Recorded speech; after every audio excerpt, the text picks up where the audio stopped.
Yes. Go ahead. So I have this question. For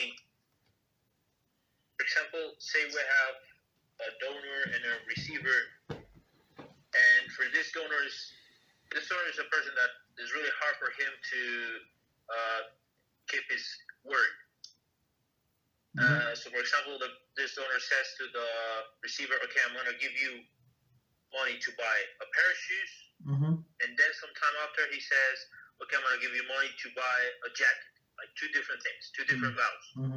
Okay, so all of a sudden, this person sends the money for the shoes to the receiver.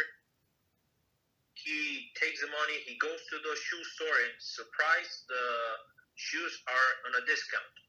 He buys the shoes, and he ends up with some spare money from this amount that he was given.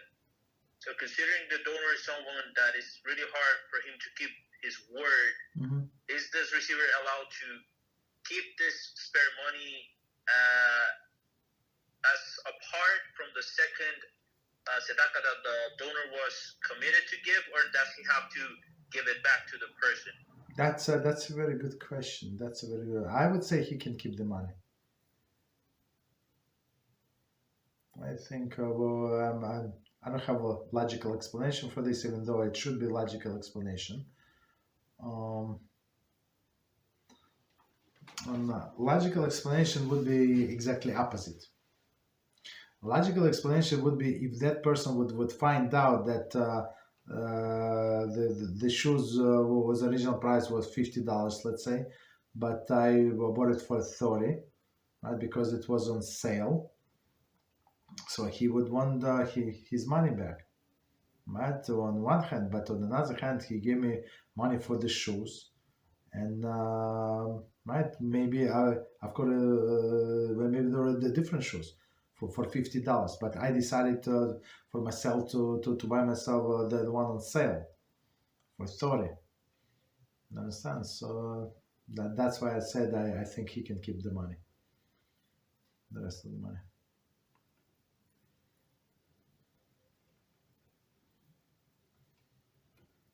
Thank you, Rabbi. You're welcome. So because usually those shoes cost $50. Thank you, Rabbi. You're welcome. But this just as a part of the amount that he was given for the shoes, but not for the jacket, the second item that the donor was committed to give money to. I mean, he got the shoes he wanted to begin with for a lesser of a price, but he ended up with some spare money. So, as I said, I mean, the donor is someone that is really hard for him to keep his word.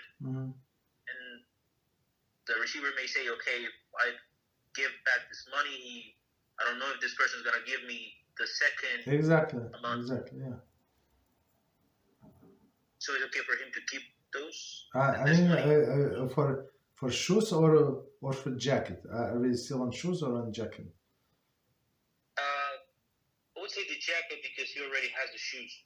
Okay, so I mean, if he wants to give the guy the full price for jacket, so he can give the full price for jacket. He's not obligated to say that I got the shoes cheaper, right?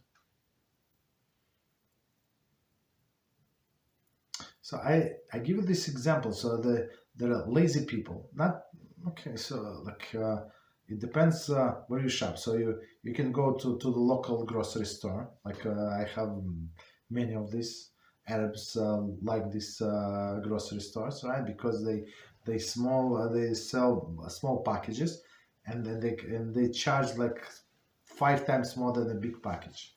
I mean, do they care about the package? I don't, but some people prefer like they go into their slippers. Some like crazy people, they would go into their pajamas and they go to the grocery store, and it's like on the side of the building, like a huge apartment building, like in front of me, right? Huge. That takes the whole block. That's how huge it is, right? So they go to this small store, buy, and that's it. But if they go like half a block further, there is a supermarket, right? And they would get half price, like cheaper for sure, but for sure there would have lines. So they're like it's their own business how they're going to get it, right? So if this guy gave me like for 3 items to buy because he knows that this grocery store is next to me, but I took this money and I went to this to another to the supermarket and I bought different items like more because whatever, because there it's going to be cheaper if you buy more. So it's my own business. It's not he has no claim on it. You understand? Or it was on sale. It's not his business. If I would buy it for him, yes, I have to return the money. That's a different story. But since I was buying it for myself, it's my own business. Okay. Thank you, Rabbi. You're welcome.